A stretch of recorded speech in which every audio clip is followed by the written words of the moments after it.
In a certain town, there lived a merchant's son by the name of Jivanadhana. Because he had lost all his money, he made up his mind to leave that part of the country and go somewhere else. For a man who has formerly lived in great style but now lives in great misery is looked down upon by all. Hello and welcome to my channel. I am reading the tales of Panchatantra written by Vishnu Sharma, and today I started reading the story of the iron balance and the merchant's son. So let's continue.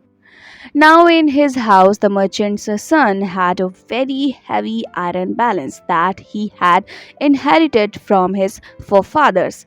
He deposited this with another merchant and then left for a different part of the country.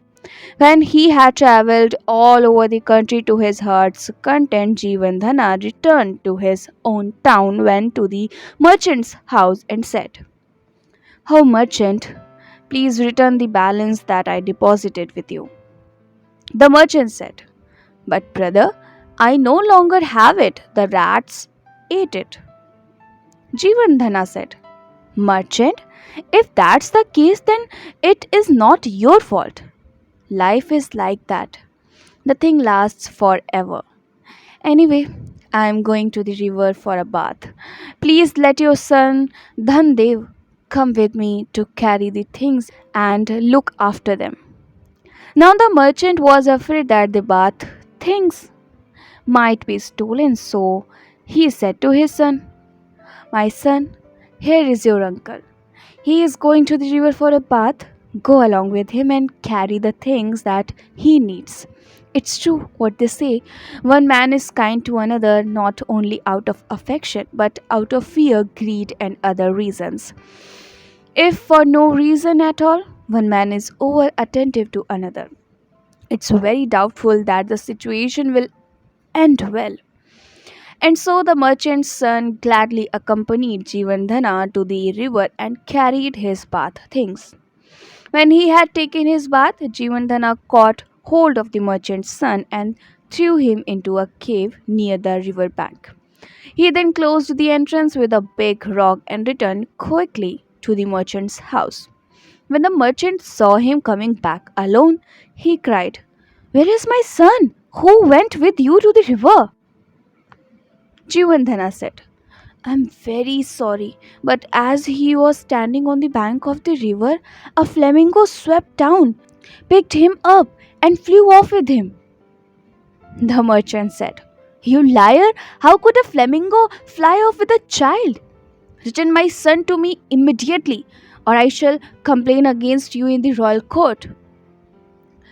Jivandhana retorted, "Speaker of truth yourself, just as a flamingo cannot fly off with a child, so too rats can't eat away a heavy iron balance. Give me back me balance and I'll return your son." Quarreling like this, they went to the royal court. The merchant began to shout, "It's disgraceful! This thief has kidnapped my son."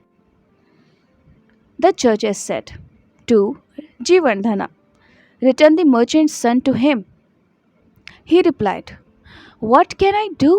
While the child was standing on the river bank, a flamingo swept down, picked him up, and flew off with him." The judges said, "You are not telling the truth. How could a flamingo ever fly off with a child?" Jivandhana said, "Please listen. Where rats can eat away a heavy iron balance, undoubtedly a flamingo can fly off with a child."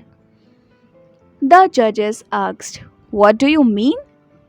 And then Jivandhana told them the whole story from beginning to end, and the judges burst out laughing. In due course, they were reconciled. Jivandhana and the merchant. Jivandhana got back his balance, and the merchant his son. The judges were content. Kartak continued. "And so that's why I said, where rats can eat away a heavy iron balance, undoubtedly a flamingo can also fly off with a child. Now, you, Dhamnak, are a fool. You could not bear to see Sanjeevak favored by the king. That's why you arranged this quarrel, as they say. Fools sneer at the wise, the poor hate the rich, the wicked run down the righteous, and harlots discredit the names of virtuous women. In your foolishness, whilst trying to do good for us, you have in fact done harm. That's why they say a shred enemy is far preferable to a foolish benefactor. A foolish monkey killed the king, but a shred thief saved the lives of the Brahmins. How was that? Dhamnak asked. And Katak told, but I'll tell you in my next video. Till then, keep listening beautiful stories and keep smiling.